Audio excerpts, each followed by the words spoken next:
Hi, ഈ കാണുന്ന നമ്മുടെ നന്ദുട്ടിയുടെ തലയാണ് കേട്ടോ. മുടി കെട്ടിവെച്ച ശേഷമുള്ള തലയോട്ടിയാണ് കാണുന്നത്. ഇത് തീരെ കുഞ്ഞിലത്തെ ഫോട്ടോയാണ് കേട്ടോ. ഒരു 2 വയസ്സൊക്കെ ഉള്ളപ്പോൾ ആളുടെ ഫോട്ടോയാണ്. ഒരു 3 വയസ്സ് വരെ ആളുടെ തലയോട്ടി ഇങ്ങനെയായിരുന്നു. അവൾക്ക് മുടി തീരെ ഇല്ലായിരുന്നു. തലയോട്ടി ശരിക്കും തെളിഞ്ഞ് കാണുമായിരുന്നു.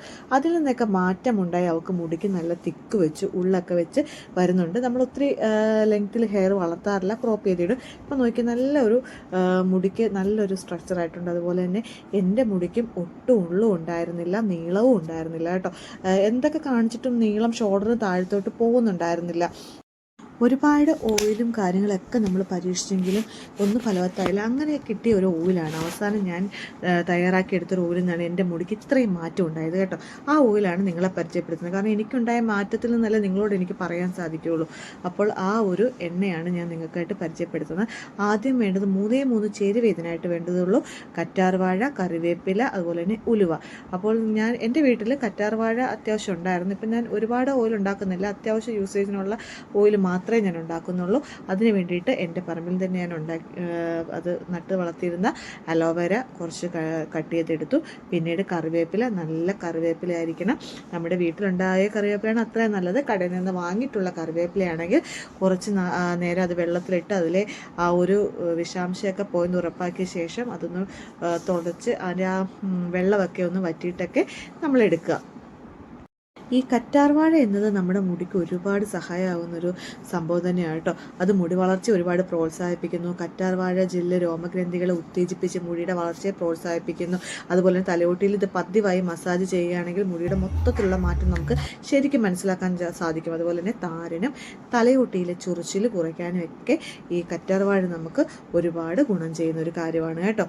അപ്പോൾ ഈ കറ്റാർവാഴ എടുത്തതിൻ്റെ സൈഡിലെ മുള്ളൊക്കെ ഒന്ന് അരിഞ്ഞത് മാറ്റിയ ശേഷം ഇതുപോലെ ചെറുതായിട്ട് അരിഞ്ഞെടുക്കുക.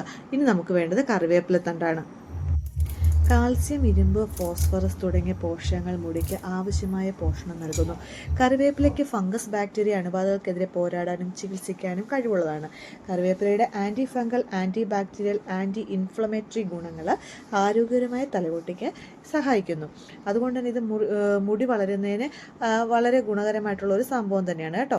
അപ്പോൾ നമ്മൾ എടുത്ത് വെച്ചിരിക്കുന്ന കറിവേപ്പിലയിലെ വെള്ളമൊക്കെ ജലാംശമൊക്കെ മാറിയിട്ടുണ്ട്. ഇനി അലോവേര എടുത്ത് മിക്സിയിലിട്ടു. അതുപോലെ തന്നെ വേപ്പിലയും ഇടുക. നമുക്കിതിനെ അരച്ചെടുക്കുകയാണ് വേണ്ടത്. നന്നായിട്ട് അരച്ചെടുക്കണം. അതിലേക്ക് നമ്മൾ ആ ഉലുവയും കൂടെ ഇട്ട് കൊടുത്തിട്ട് വെളിച്ചെണ്ണ, നമുക്ക് എന്തോരം ആവശ്യമുള്ള വെളിച്ചെണ്ണ നമ്മളിതിന് എടുക്കുന്നുണ്ട് ആ അളവിനുള്ള വെളിച്ചെണ്ണയും കൂടെ ചേർത്ത് അരയ്ക്കുക. ഇത് നമ്മൾ നേരെ ഒരു ഇരുമ്പ് ചട്ടി വെക്കുന്നതാണ് ഏറ്റവും നല്ലത്. അതല്ലെങ്കിൽ നമ്മുടെ കൈവശമുള്ള മറ്റേത് പാത്രവും ഉപയോഗിക്കാം, അലുമിനിയം പാത്രം ഉപയോഗിക്കാതിരിക്കുക. അപ്പോൾ ഇരുമ്പ് ചട്ടി എടുക്കുക. ഞാൻ അതിലേക്ക് തൊഴിച്ചു കൊടുത്തു. ഒരുപാട് തീ കൂട്ടി വെച്ച് ഒരിക്കലും നമ്മുടെ എണ്ണ തിളപ്പിക്കാൻ പാടില്ല. ലോ ഫ്ലെയിമിൽ വെച്ച് നമ്മുടെ എണ്ണ ഇങ്ങനെ ഇളക്കാതെ, കൈ വിടാതെ ഇളക്കി യോജിപ്പിക്കുക. നമ്മുടെ എണ്ണയ്ക്ക് നല്ലൊരു പച്ച കളർ വന്നിട്ടുണ്ട്. ഇതാണ് നമ്മുടെ എണ്ണയുടെ ആ ഒരു നിറം എന്ന് പറയുന്നത്. ഒരിക്കലും നമ്മുടെ കൈ വിട്ടത് ഇളക്കി എണ്ണ ധൃതി പിടിച്ച് പെട്ടെന്ന് ആവട്ടെ എന്ന് കരുതി അതിൻ്റെ ഫ്ലെയിം ഒന്നും കൂട്ടി വെക്കരുത്.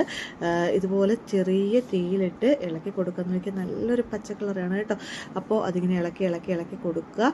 കൊടുത്ത് കുറച്ചും ഏകദേശം നമ്മുടെ എണ്ണ ഇവിടെ റെഡിയായിട്ട് വരുന്നുണ്ട്. ഒരു 15-20 മിനിറ്റിനുള്ളിൽ തന്നെ നമ്മുടെ എണ്ണ റെഡിയാകും. അതിൻ്റെ ഒരു തളയൊക്കെ കുറച്ച് കുറഞ്ഞിട്ടുണ്ട്. എണ്ണയുടെ നിറം ഇപ്പോഴും ആ ഒരു പച്ച കളറിൽ തന്നെയാണ് കേട്ടോ നിൽക്കുന്നത്. ഇതാണ് നമ്മുടെ ഒരു പാകം എന്ന് പറയുന്നത്. ഇനി നമുക്കിത് അരിച്ചെടുക്കണം. അപ്പോൾ ഒരു പാത്രം വെച്ച് അതിലൊരു വെള്ള തുണി വെച്ച് കൊടുക്കുക. അതിലേക്ക് നമ്മൾ അരിച്ച് എടുക്കുക കേട്ടോ. അപ്പോൾ ഒരു വെള്ള തുണി വെച്ചിട്ടോ അല്ലെങ്കിൽ നല്ലൊരു ഇരുമ്പിൻ്റെ ഒരു അരിപ്പുള്ളവർ അതിലും വെച്ച് പെട്ടെന്ന് അരിച്ചെടുക്കുക. ഒരുപാട് ചൂടോടെ എടുക്കാതിരിക്കുക. എന്നിട്ട് നമ്മൾ തുണിയുടെ അകത്ത് വെച്ച് അതൊന്ന് നന്നായിട്ട് പിഴിഞ്ഞു കൊടുത്ത് നമ്മുടെ എണ്ണ മൊത്തമായിട്ട് അതിൽ പിഴിഞ്ഞെടുക്കാട്ട് ഒരു പാത്രത്തിൽ വെച്ച് എണ്ണ മൊത്തം പിഴിഞ്ഞു കൊടുത്ത് ഒരു ചില്ല പാത്രത്തിലേക്ക് ഞാൻ മാറ്റി വെക്കട്ടെ. എപ്പോഴും നമ്മുടെ ഒരു ഗ്ലാസ് ബോട്ടിലിൽ ഇതുപോലെ എണ്ണയൊക്കെ വെക്കുന്നതായിരിക്കും നല്ലത്. ഇല്ലെങ്കിൽ പെട്ടെന്ന് കനച്ച് പോകാൻ സാധ്യതയുണ്ട്. ആവശ്യത്തിനുള്ള എണ്ണ മാത്രം എപ്പോഴും റെഡിയാക്കി വെക്കുക. അപ്പോൾ അതേ ബോട്ടിലെല്ലാം റെഡിയാക്കി വെച്ചിട്ടുണ്ട്. അപ്പോൾ നമ്മുടെ എണ്ണ ഇവിടെ തയ്യാറായി കഴിഞ്ഞു.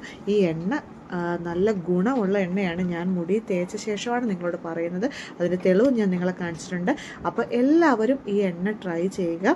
ഇഷ്ടപ്പെട്ടവർ എൻ്റെ വീഡിയോയ്ക്ക് ലൈക്ക് ചെയ്യുക, അതുപോലെ തന്നെ ഷെയർ ചെയ്യുക. ഇനിയൊരു കൊച്ചു വീഡിയോ ആയിട്ട് നമുക്ക് വീണ്ടും കാണാം. Bye bye.